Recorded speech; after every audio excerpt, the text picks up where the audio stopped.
I'm going to get in, do one last little discussion on Kant's idea of happiness, because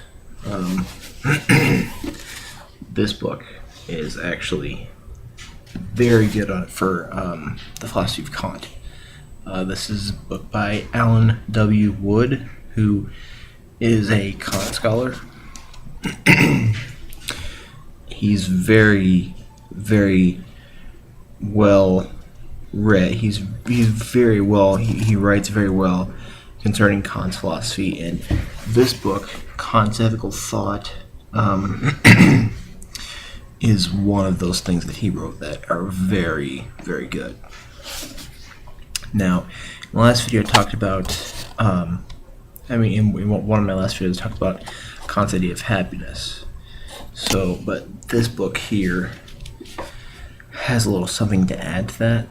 It has to do with, hypothetical imperatives concerning happiness. It also, talks about hypothetical imperatives concerning happiness and self-love. For one thing, let me find it here. Here we go. Alan Wood here, what he does is he talks about assertoric imperatives. He says Kant distinguishes two kinds of hypothetical imperatives. Some are grounded on a contingent end, which any rational being may either have or not have.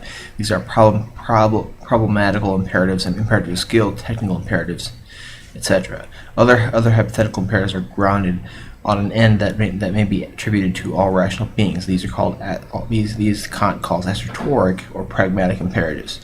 This is in the groundwork 4152 416.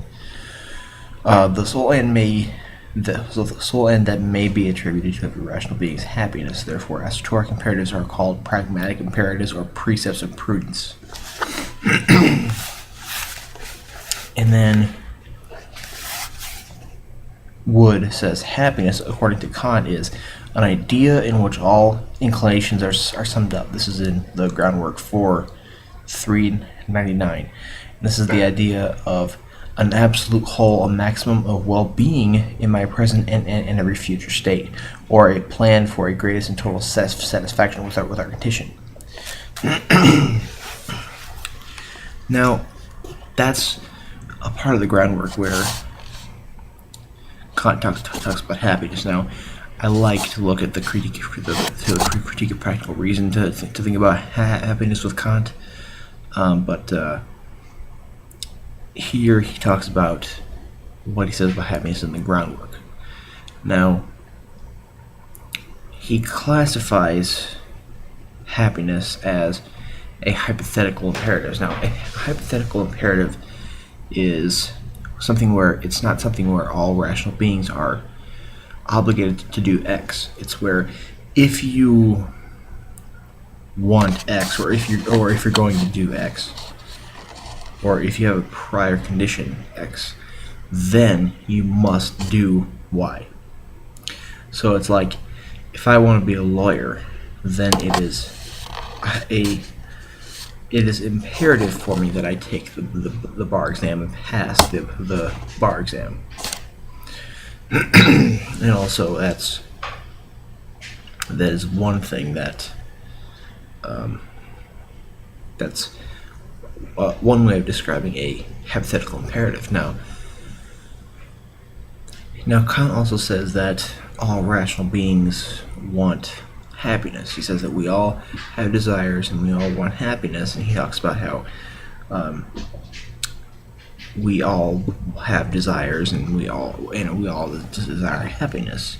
This is a empirical desire, but this is basically a hypothetical imperative because it's only if you want happiness. Now, this is the reason this is not a formula or anything or something like that, or a practical law, is because it's empirical. It has to do with things that we see.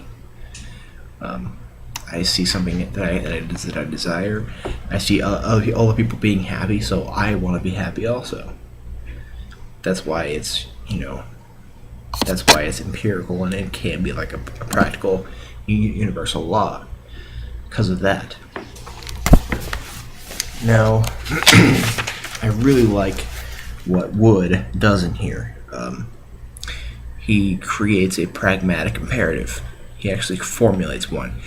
Kant doesn't create any sort of specific formula for the maximum of a will concerning happiness, but Wood does. Pragmatic imperative, or PI, is form a idea for yourself of the greatest achievable sum of your empirical satisfaction, and make happiness your end, always preferring it over any limited empirical satisfaction. Now, the way I view this has to do with Epicurus's self-sufficiency in his letter to Menesius. That's basically what that means. Now, Kant basically says what Wood formulates as the pragmatic imperative, but this is not a consequential theory, because this is only a minor sort of maxim, a minor sort of imperative.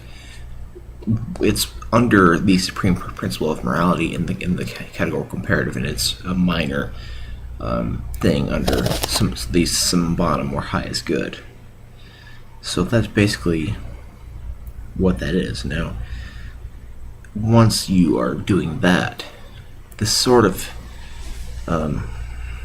gives you a way to it sort of gives you a, once you're following the categorical imperative and you're being moral, it sort of gives you a path towards making yourself happy, because Kant says that that it's possible for us to be moral and not be happy. You can be moral and not be happy, and you can make yourself happy in a hedonistic way without being moral at all. So, and he also says that you can't seek happiness and then find it. It has to be through other ways, like it has to be through the categorical imperative, the highest good, and following that, or through a eudaimonic theory, which goes by moral wisdom and disposition and attunement, where you build up a sort of higher level disposition in you. So, I don't know. What are your thoughts on that? Do you think this is a way that do you think that it's possible for us to be moral and happy at the same time? Do you think the highest good is actually a possibility, or I don't know? What are your thoughts? So, I'm finished with final exams now, so I'm gonna make videos on quite a few things. First of all, I'm going to get into this book, Survey of Metaphysics by E.J. Lowe, because I want to kind of look through this, and I've actually read this already, but I want to look through it and figure out what in this field of philosophy is worth doing. That's by Lowe. I also want to get into this Philosophy of Mind by Jigwon Kim.